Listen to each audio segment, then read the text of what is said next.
I know, damn it, that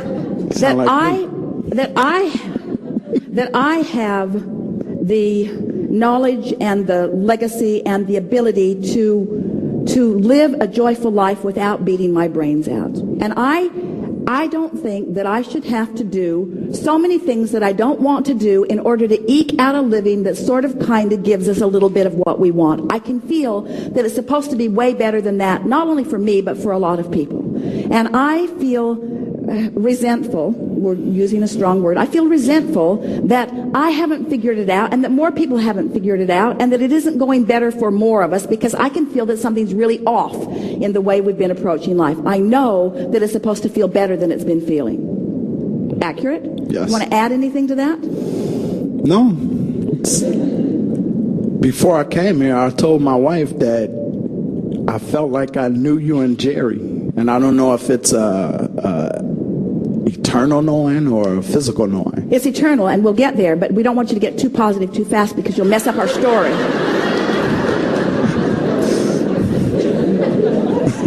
So, as we probed over there into what's sort of been bothering you, because you're clear about what you don't want to do, but you also have some beliefs that I have to do things in order to make money, and I know that there's a path through which dollars will flow to me, and I haven't discovered what it is. And I'm clearer about what I don't want to do than I am about what I do want to do. And yet my clarity about what I don't want to do has me sort of stymied. I feel like I've got my feet stuck in the mud, and I don't know how much my positive, airy-fairy thoughts are going to carry me, because the reality isn't shifting as fast as I want it to. So that's a pretty good statement of what you feel part of the times. And we were specific about it, and it's specifically off, and so it's strong resistance. So now, from there, we want you, and we will offer the words, to find some way of being more generally negative. So, generally negative goes more like this. Well, I sense that it will work out, although I really can't say that I know how or when. And I've always felt that it should be easier than it is, and I am looking forward to finding the path, and I wish it would show up pretty darn fast.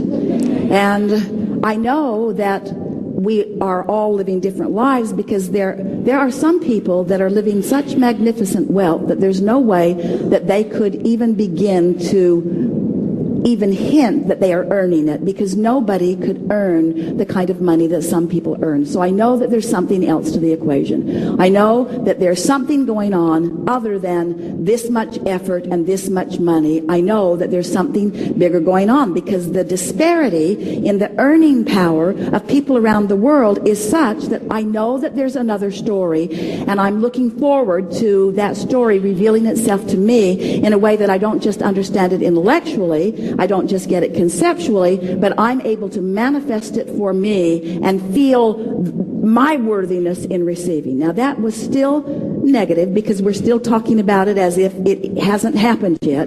But did you feel how much better the general felt than the specifics? Yes. Did you? So now, from generally negative, you can move pretty quickly, and you wanted to already, into generally positive.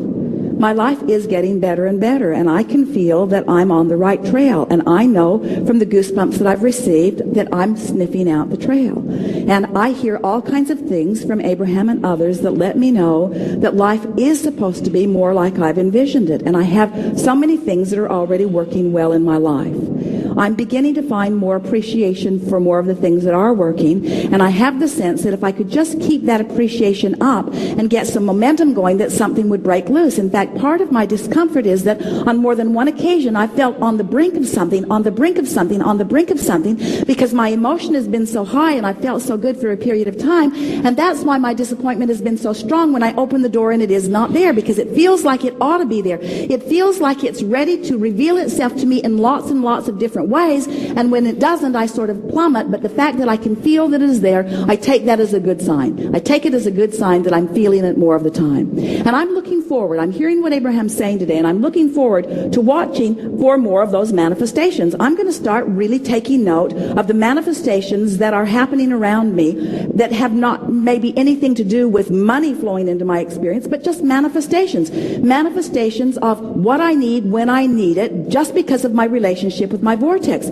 Most of the world has been and would call me a lazy person if they saw me deciding that I'm going to be the stay-at-home person, deciding that I'm going to spend time with my children, deciding that I'm not going to do that and not going to do that and not going to do that. But I've decided, because I can feel the power of following my bliss, I am sure that if I am able to follow my bliss in a concrete way, that something will pop for me. I know it, and the fact that it hasn't popped yet is irrelevant, because I know that something is coming for me. And so I can wait for the manifestation of that. I've got plenty of leeway. I have a relationship with my family. Things are working out really well for us, and there's all kinds of evidence that is showing itself to us every single day that lets me know about my relationship and my proximity to the vortex.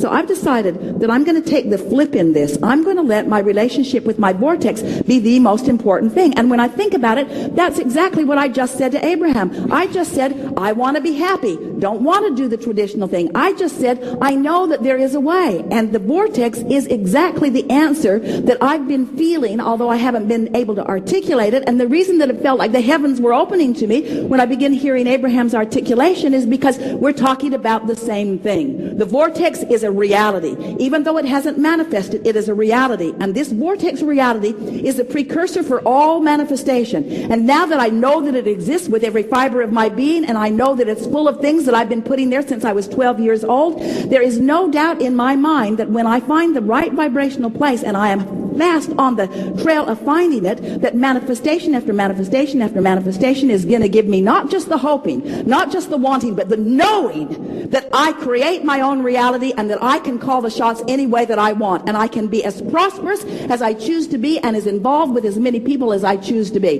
Nobody is the boss of me. I am the boss of me and my relationship to my vortex, and as I achieve that, all things are possible. And I am so looking forward to the plethora of never-ending surprises and delighting experiences that are going to reveal themselves to me along this path of the source within me, reminding me again and again and again and again, not just of my clarity and not just of my cleverness, but of my absolute worthiness that I was born with, that felt so off whenever I lost track of it. I realize now, 12 years old and beating my brains out and doing what everybody wanted me to do, it wasn't that I wasn't willing. I was a good worker. It wasn't that I wasn't capable. I'm really smart about all kinds of things. It was that somehow I lost my sense of worthiness in that mess, and now I've found it.